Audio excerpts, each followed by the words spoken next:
wanted to remove some of the mystery around securing maximum funding. Now, this is whether or not you're working with an investor or working with grants or going after lending in some respect. We've got a business funding strategy checklist. You can download this pretty easily. All you got to do is comment funding, and we'll make sure to get you a copy of this placemat. What it is it reveals all of the secrets of raising maximum capital. These 25 items start to really round out all it takes for you to look good to someone wanting to extend capital. Let's take a look at some of these. Web presence. How many people knew that you pretty much need to have a website in order to secure capital from somewhere else? Seems pretty easy, right? Well, guess what? That's not enough. If on that website there's not an easy way to secure funds from your customers' revenue, they might actually have a problem with that. If we can't visibly see merchants on your site, a lender might say, well, you've got a website, but you don't have any way to collect money. How do you collect money? And maybe they don't have to know that from the website, but it's a good thing for them to know how you collect money. We don't want that to be a mystery to the lenders. Let's see what else we got here. EIN. Well, that one's easy. Everybody knows you can get an EIN for $70 from LegalZoom, or you can get it for free if you know what you're doing. And you go directly to irs.gov/EIN. What you might not know is that address, that physical address that's on your EIN, better match what's at the Secretary of State in your state. That algorithm for a lender might say, well, this business has moved. This business has changed. How do we know it's the same business? Let's remove some of those mysteries and make sure those look the same. So look at that CP 575 notice that you got from the IRS. And make sure that that address matches what's with the Secretary of State, matches what's on the website. Acquired business credit ratings. Well, we've heard this before.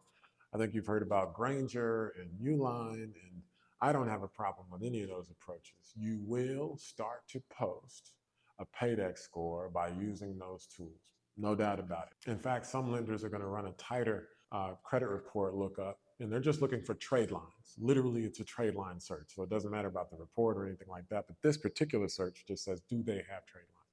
So it's really important to have those Grangers or anyone that's paying money to report those experiences or payment experiences with you. What might not be clear is how you can actually affect these things.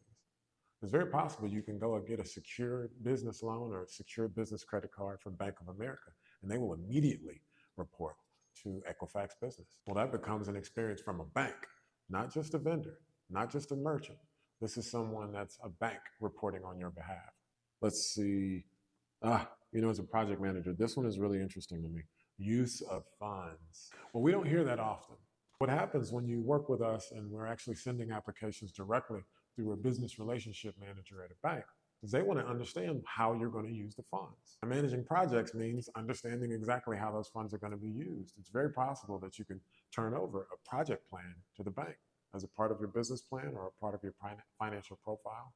And we prepare those as well. And let these institutions know what you'll be doing with the money, your use of funds, working capital. If you want to secure better terms on debt, onboard a new team for a fleet of drivers, maybe you want to buy some new equipment, land acquisition, refinancing equipment that you've got at better rates because now your business credit is higher and your revenue is more and you can get better terms. Use of funds is language that you want to understand as you walk into these institutions to secure maximum funding. We've got here listed on industry directories and listed on business directories. A few people have asked me what the difference is there. Well, business directories are pretty general. National databases, 411, Google Places, Google My Business, Yelp, Better Business Bureau, Trustpilot. Those are large national directories that no matter who's searching for you, they might see your business. There's also industry directories. Now, I happen to know an industry directory for my space in terms of finance is angel.co. There's crunchbase.com. So these are startup communities that are very specific to that world. And for example, on Crunchbase, there's actual line items for how much you've raised or how much capital that you're searching for, what series of investment that you're on. Well, that's an industry specific term and industry specific information. So that's going to show up on an industry directory. So know the difference, and it'll take you pretty far when people are looking for your businesses in general and if they want to find out who you are in the industry. Some of you might have bumped into me out on the street in Dallas, and you might have seen me with these cards. Use business cards. Yes, I give them out. It's 2025 and I've got the digital dot cards and all that stuff. And yes, you can bump uglies with the dot card bands, but I think there's no replacement for handing someone a physical card. Why am I bringing this up? You guys are a bunch of millennials. You don't think you need cards. There's something special about putting a card in the hands of a business relationship manager at a bank, a potential client, someone that you've met on the street, someone you've met at a networking event. There's nothing, I think, more special than to actually get them some cards. Once you download that placement, I'll show you where I got these. So our business funding strategy checklist is available. All you got to do is comment funding. It's free. We don't sell ebooks here at Overlap Capital. We don't sell information. We sell results.